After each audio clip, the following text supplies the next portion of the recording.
G'day, how we going? Alright, let's get right into this. If you're just after the results for the video, I will put a timestamp below so you can just skip straight to that.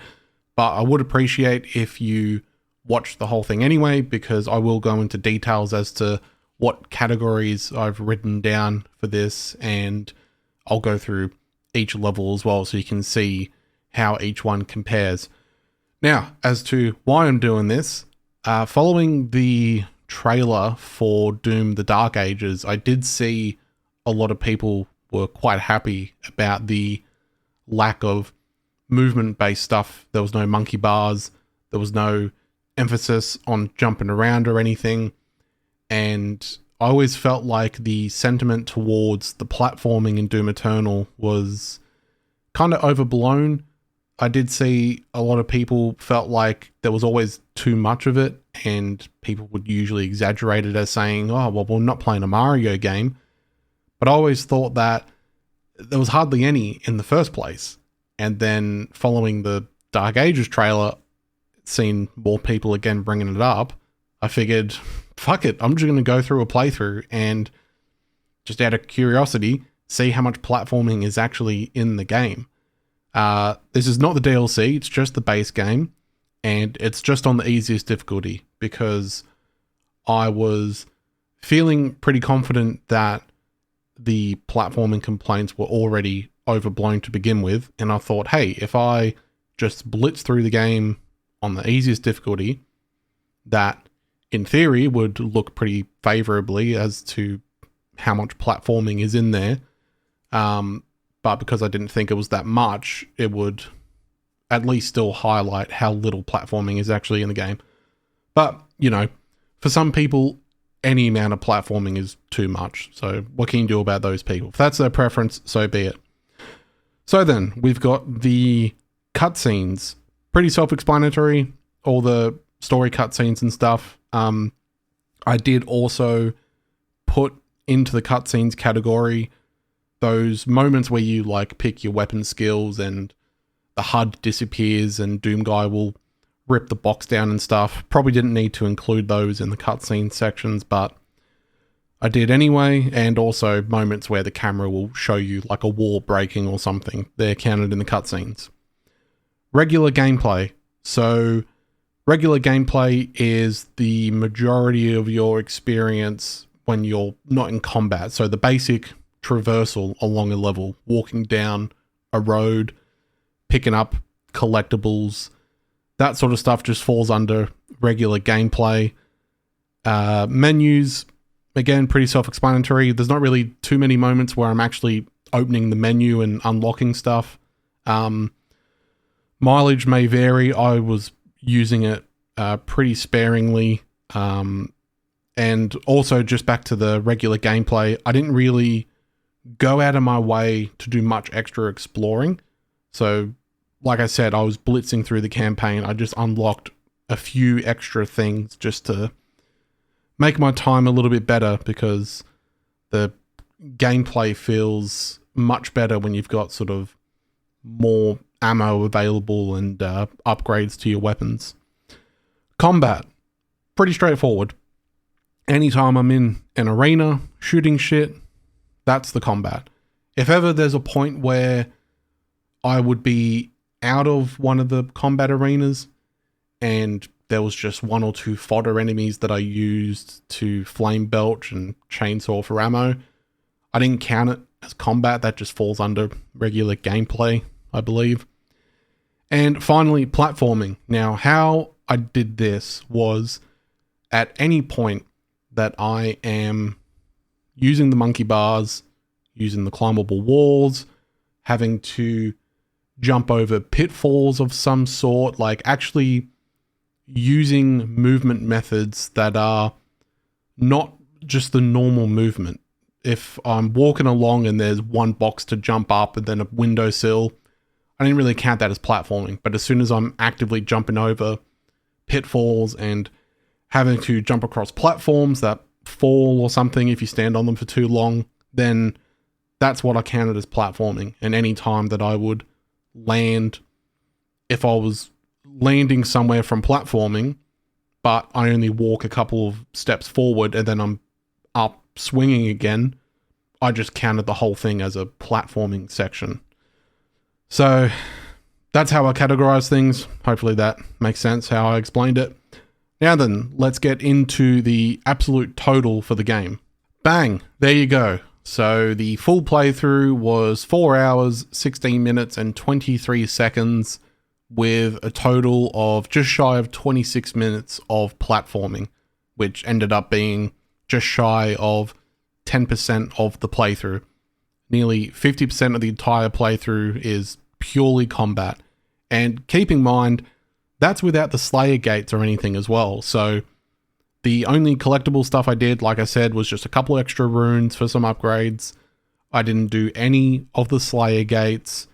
So there you have it. If you're just after that one answer, you can now tell anyone else who says there's too much platforming in Doom, show them the graph, link them to the video and just say, actually, there's hardly any platforming in the game. And now I'll just quickly go through each level. So Hell on Earth, just over 16 minutes in total to get through it. Fairly even spread when it comes to the cutscenes and the combat. And the platforming sections is essentially one moment where you're jumping across to a monkey bar and one section where you hop on a climbable wall or something.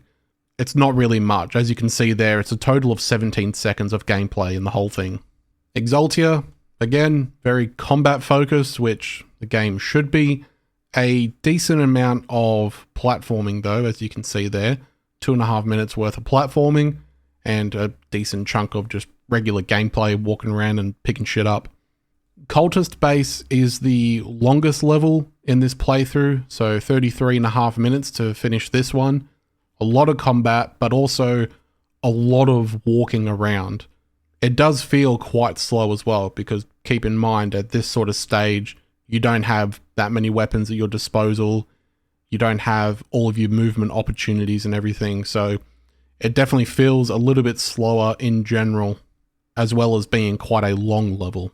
Doom Hunter Base, it is very noticeable just how much extra platforming there is, and I did also include any moments where I was fucking around and I fell off the edge and had to go back and do it again. I didn't just count it as one separate section. So again, being pretty generous to the platforming overall. There's a lot of floating coffins that you have to jump across, a lot of chasms and such. But even still, as you can see, there's a lot of combat that you're still going through. So it's not like they substituted the combat and made you go through a lot of platforming. Super Gornest is the quickest normal level at 13 minutes and 19 seconds. And that was surprising. I didn't realize how quick of a level that is. And it's just so fun in terms of level design and the arenas. I did include a couple of sections that are combat, but the big open arena that you fight in, I kind of felt like realistically, you don't have to jump across the areas, zip around or anything. A lot of the arenas that do have these platforming moments, I didn't include because you don't have to use it. Even towards the start of the game when you're against the Hell Knight and the ground's electrified, you can just walk around the outside perfectly fine. You don't have to jump around. But with this one, I felt like because of how open it is, it would make sense that you're going to have to utilize those movement opportunities to get close, hit the enemies, jump across lava and such. And I figured I'll take a chunk of time out, maybe half the time that you're in the combat, and put it towards the platforming. So overall, decent amount of platforming in this one if you take that into account. Arc Complex, nearly 30 minutes and just shitloads of combat. Just a lot of combat sections. Decent chunk of cutscenes as well. As you can see there, nearly 1.5 minutes of platforming. Not really much overall. Mars Core at just shy of 19 minutes. I figured there'd be a lot of platforming because if you don't know, there's huge sections where you're essentially in space and you're just leaping across these vast distances. It is a fair bit, but it's also very cutscene heavy, as you can see there. 7 minutes and 33 seconds for combat, but 5 minutes and 48 seconds for cutscenes. Sentinel Prime, technically the shortest level, but it's not really a proper level like the rest. As you can see there, 8 minutes and 21 seconds to complete it. Absolutely no platforming unless you wanted to count meat hooking into the air during the boss fight, which I didn't do anyway. Super cutscene heavy. This level is just you rocking up, getting a bit of story, and then fighting a boss. Taras Nabard, decent amount of cutscenes, good chunk of combat. Platforming for this one, I did count the actual swimming that you do. I don't know if you would really classify that as platforming. If not, make your own list or tell me in the comments why, but I figured, you know, it's not regular movement, so I'll just chuck it in the platforming sections for the sake of it. Necrovol, just shy of 25 minutes, lots of combat, but lots of just regular walking around and sitting on elevators and such. There's one section where you jump into a cage to get taken to this little sort of mini boss arena, and it's quite a long process, really. You come to a complete stop, and it feels long because the game is so fast-paced and just combat heavy that when you're just stuck there, unable to move, it's very noticeable. But otherwise, still not a terrible amount of platforming overall. And last but not least, we have Final Sin, 24 minutes and 7 seconds long, and it is a fucking gauntlet. Just look at how much combat is in this final level. Yeah, not even a minute and a half of platforming, so I didn't feel like it was too terrible. You really do feel that emphasis on combat in this final level as well. Like, it just feels like you barely get any breaks, especially when you're just blitzing through it and just killing shit non-stop. So there we go. I'll just bring up the total again so you can have a look. Like I said before though, maybe any form of platforming in a game is too much platforming for some people because they just dislike it or felt like it didn't really fit the game. But I made this video mainly because a lot of people felt like it was no longer a shooter. It had lost its identity and leaned too hard into this platforming. And I always felt like, hey, I don't remember it being really in the game much at all, let alone changing the genre itself and not being a shooter.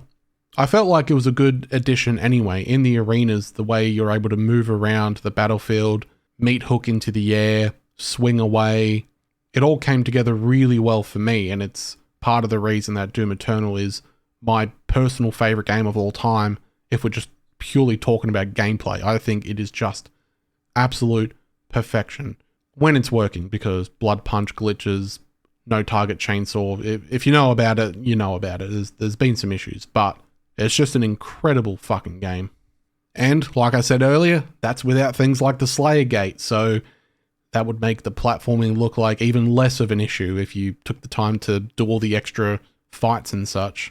I couldn't be asked doing the DLC because I felt like if you enjoyed the base game enough and what little platforming there is didn't bother you, you were going to be playing the DLC and wanting more Doom Eternal content anyway. So I didn't bother trying to look into how much there was in that. Is that lazy? Yeah, I guess so, but that's what I wanted to do. Until the next video, have a good one.